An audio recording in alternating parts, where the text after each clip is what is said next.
નમસ્કાર, વડિયાના વાવડમાં આપનું હાર્દિક સ્વાગત છે। હિન્દુ ધર્મમાં દર 3 વર્ષે પવિત્ર અધિક માસ એટલે કે પુરુષોત્તમ મહિનો આવે છે।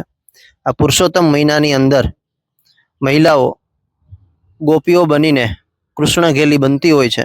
ત્યારે અધિક માસની 11 એ પવિત્ર અને પુણ્યશાળી 11 માનવામાં આવે છે અને તેની ઉજવણી સમગ્ર હિન્દુ સમાજની અંદર કરવામાં આવતી હોય છે। ત્યારે વડિયા વિસ્તારની અંદર આ 11ના પાવન પર્વે ધાર્મિક માહોલ સર્જાતો જોવા મળ્યો હતો।